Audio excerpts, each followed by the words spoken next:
مسیح کے عظیم جلالی نام ہے، آپ سب کو خدمت میں سلام۔ عزیزو، دوسرا سلاطین اس کے 6 باب میں ہمیں یہ ذکر ملتا ہے کہ بن ہد جو آرام کا بادشاہ تھا، اس نے سامریہ شہر کا محاصرہ کر لیا اور کھانے پینے کی ساری چیزیں جو ہیں وہ ختم ہو گئیں، اور اتنا قحط آ گیا کہ کچھ بھی حلال جو کھانے کی چیزیں تھیں وہ تو ختم ہو گئیں، اور پھر انہوں نے حرام چیزیں کھانا بھی شروع کر دی۔ اور لکھا ہے کہ گدھے کا جو سر ہے وہ چاندی کے 80 سکوں کا ملنا شروع ہو گیا۔ اور آپ گوشت خریدتے ہیں، آپ کو اس بات کا پتہ ہوگا کہ جو سر کا گوشت ہوتا ہے وہ نسبتاً باقی گوشت سے سستا ہوتا ہے، تو خیال کیجیے کہ باقی گوشت جو ہے وہ کتنا مہنگا ہوگا۔ اور کبوتر کی بیٹ ہوتی تھی جو کھیتوں میں ملتے تھے، جو چھوٹی چھوٹی سکیاں ہوتی ہیں نا سفید کلر کی، وہ ہوتی تھی، اور ان کو پیس کے وہ آٹے میں مکس کرتے ہوتے تھے۔ تو لکھا ہے کہ کبوتر کی بیٹ کا 1/4 پیمانہ، یعنی پیمانے کا چوتھا حصہ جو ہے وہ 5 سکوں کا ملنا شروع ہو گیا۔ تو اتنا قحط تھا کیونکہ نہ کوئی چیز سامریہ سے اندر آ رہی تھی، نہ ہی سامریہ سے کوئی چیز باہر جا رہی تھی۔ تو ایک دن جو ہے وہ بادشاہ ٹہل رہا ہے رات کو، یہ ہے کہ ایک عورت روتے ہوئے آئی کہ بادشاہ دہائی ہو، رحم کر، مدد کر۔ تو بادشاہ نے کہا جب خدا رحم نہ کرے تو میں کس طرح سے رحم کروں؟ کیا تجھے چاہیے؟ تجھے انگور چاہیے یا اناج چاہیے؟ تو اس عورت نے بتایا کہ میں اور میری پڑوسن نے آپس میں یہ طے کیا تھا کہ آج جو ہے وہ میرے بیٹے کو پکاتے ہیں اور دونوں کھائیں گے، اور کل اس کے بیٹے کو پکا کے کھائیں گے۔ تو میں نے تو اپنا بیٹا پکایا اور ہم دونوں نے کھایا، لیکن آج اس کے بیٹے کی باری تھی تو اس نے اپنا بیٹا چھپا دیا۔ لکھا ہے کہ بادشاہ نے اپنے کپڑے پھاڑے اور دیوار پہ چڑھا، اور سارے دیکھ رہے کہ اس نے ٹاٹ اوڑا ہوا ہے، اور غصہ کس پہ آیا؟ علیشا نبی پہ۔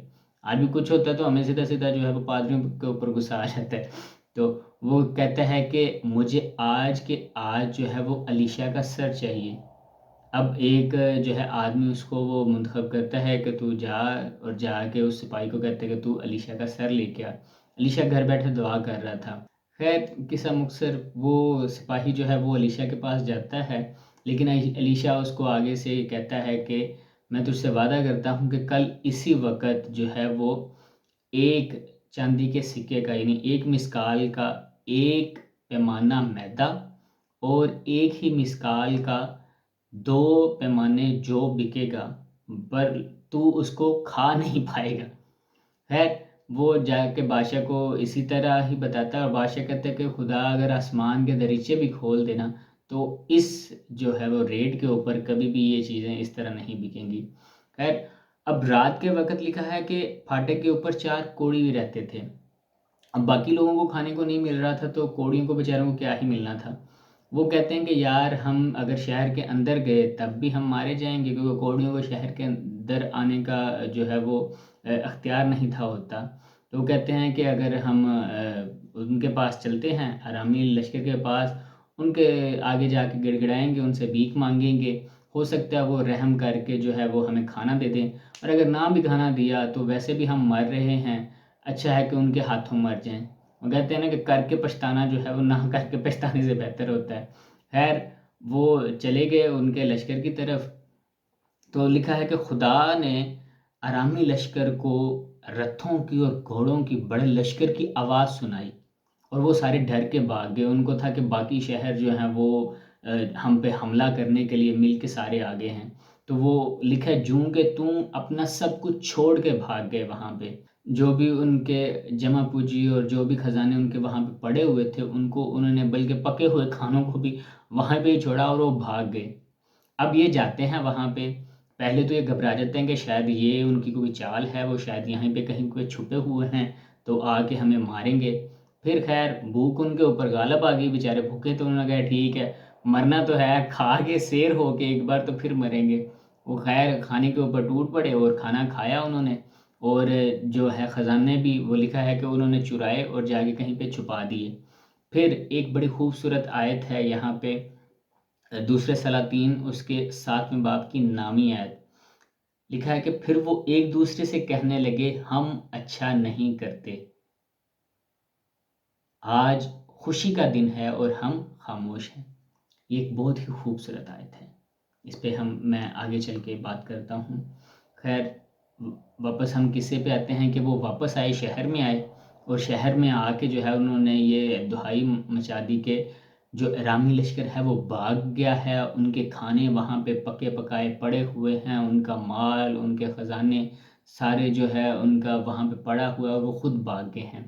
اب پہلے تو ان کا کوئی اعتبار نہیں کرتا، کیونکہ کوڑی تھے، ان کو کیا ہی کسی نے اعتبار کرنا ہے، لیکن وہ اتنا جوش سے اور اتنے جذبے سے کہہ رہے تھے کہ بادشاہ نے بھی کہا کہ ٹھیک ہے یار، یہ ویسے بھی جو ہے بھوکے بندے کی شاید اتنی آواز نہیں نکلتی، وہ جو ہے وہ اچھے خاصے سیر ہوئے تھے کھا کے، تو انہوں نے کسی نہ کسی طریقے سے انہوں نے ان کو جو ہے وہ کنونس کیا، منوا لیا اپنی بات۔ تو بادشاہ نے کہا کہ ٹھیک ہے، 5 جو ہیں گھوڑ سوار اس نے جو ہے وہ بھیجے لشکر پہ، اور جا کے ان کو کہا کہ دیکھو یہ کہیں ان کی چال تو نہیں کہ وہ کہیں چھپ کے بیٹھے ہوں اور ہم وہاں پہ جائیں اور ہم پہ حملہ کر لیں۔ خیر وہ گھوڑ سوار گئے، وہاں پہ رتھوں پہ سوار ہو کے وہ گئے، تو آ کے انہوں نے کہا کہ ہاں یہ واقعی صحیح کہہ رہے ہیں، واقعی ایسا ہی ہوا ہے کہ آرامی لشکر وہاں پہ نہیں ہے، اور ان کے سارا مال و اسباب وہاں پہ پڑا ہوا ہے۔ تو بادشاہ نے کہا کہ ٹھیک ہے، اب اعلان کر دیا کہ سارے وہاں پہ پہنچے، اور وہاں پہ سارا جو خزانہ تھا، سارا اناج جو تھا وہ لے کے آئے، پھاٹک کے اوپر رکھا، اور بادشاہ نے اعلان کر دیا جیسا کہ خدا کے بندہ علیشا نے کہا تھا کہ واقعی 1 مسکال کا 1 پیمانہ میدا اور 1 مسکال کے 2 پیمانے جو بکنا شروع ہو گئے، اور وہی جو سپاہی جس کو بادشاہ نے علیشا نبی کا سر کاٹنے کے لیے بھیجا تھا، اس کی ہی ڈیوٹی لگا دی، اور وہ لوگوں کے پاؤں کے نیچے آ کے کچل کے مار کے، کیونکہ لوگ اتنے دنوں سے بھوکے تھے اور انہوں نے کھانا نہیں تھا کھایا، کوئی اس کو ادھر سے کھینچ رہا ہے کہ پہلے مجھے دو، کوئی ادھر سے کھینچ رہا ہے پہلے مجھے دو، اور وہ لوگوں کے پاؤں کے نیچے آ کے کچل کے ہی مر گیا۔ خیر، میرا یہ آپ کو قصہ سنانے کا مقصد جو تھا، اس میں ایک پیغام ہے کہ بائبل مقدس میں لکھا ہے کہ اپنے پڑوسی سے اپنی مانت محبت رکھ۔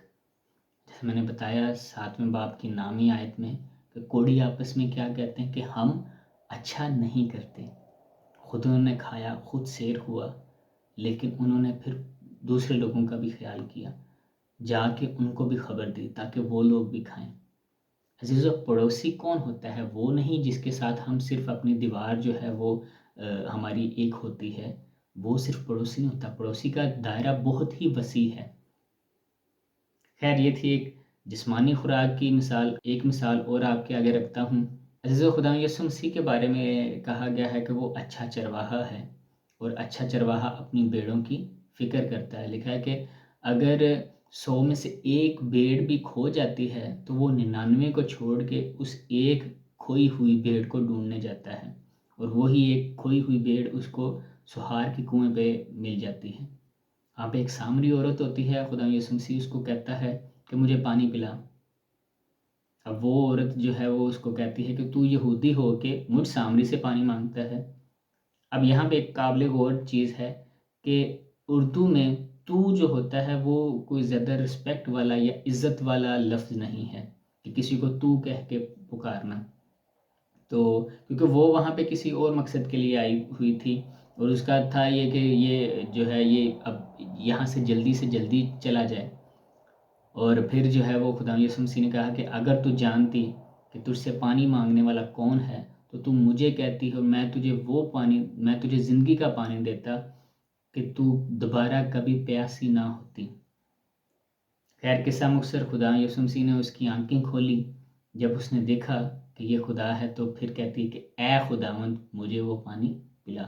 اب پہلے اس کے مکالمے میں اور اس مکالمے میں کتنا فرق ہے؟ پہلے کہتی کہ تو یہودی ہو کے، اور اب کہتی کہ اے خداوند مجھے وہ پانی پلا۔ تو خداوند یسوع مسیح نے کہا کہ جا اپنے شوہر کو بھی لے کے آ۔ اب کہتی ہے کہ میرا کوئی شوہر نہیں۔ خداوند یسوع مسیح نے کہا کہ تو نے خوب کہا، کیونکہ تو 5 شوہر کر چکی ہے اور ابھی بھی جس کے ساتھ ہے وہ تیرا شوہر نہیں۔ سامنے تو وہ سامری عورت تھی، لیکن یہ خدا پوری سامری قوم سے مخاطب تھا، کیونکہ وہ 5 دیوتاؤں کی پوجا کرتے ہوتے تھے، اور یہ ہمارے لیے بھی ایک پیغام ہے۔ میں نے اپنی ویڈیو میں جو ہے وہ یہ بتایا تھا کہ یہودی رسم و روایت کے مطابق بھی خدا یسوع مسیح ہمارا دولہا ہے۔ اگر آپ نے وہ ویڈیو نہیں دیکھی تو میں اوپر آئی بٹن میں دے دوں گا، آپ اس ویڈیو کے بعد اس کو بھی دیکھ لینا۔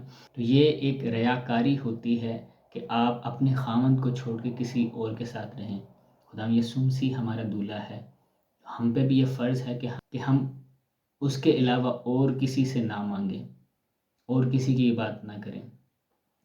خیر خدا یسوع مسیح نے اس کو برکت دی، اس کی آنکھیں کھولیں، تو جب اس نے یہ جان لیا کہ یہ مسیح ہے، کہتی ہے کہ جیسی باتیں تو کرتے ہے ایسی تو ہمیں بتایا گیا کہ ایسا تو مسیح آئے گا تو وہ یہ باتیں کرے گا۔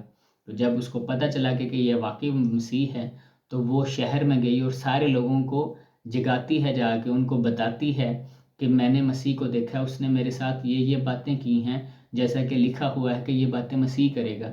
اس کے کوئی اعتبار نہیں کرتا، لیکن وہ بڑی ضد کرتی ہے کہ نہیں، واقعی یہ مسیح ہے، جو باتیں اس نے میرے ساتھ کی ہیں وہ صرف مسیح ہی کر سکتا تھا۔ اب لوگوں نے کیا کیا کہ لوگوں نے شہر کے سارے بیمار، اپاہج، گنگے، بہرے، ان ساروں کو اکٹھا کیا اور انہوں نے کہا کہ اگر تو واقعی مسیح ہوا تو جیسے یسایہ نبی کے صحیفے میں ہے کہ خدا نے کہا ہے کہ میرے آنے کی نشانیاں یہ ہیں کہ اس وقت اندھوں کی آنکھیں وا کی جائیں گی، بہروں کے کان کھولے جائیں گے، گنگے بولیں گے، لنگڑے ہرن کی مانند چوکڑیاں بھریں گے۔ تو اگر تو واقعی مسیح ہوا تو یہ سارے کے سارے جو ہیں یہ چنگے ہو جائیں گے۔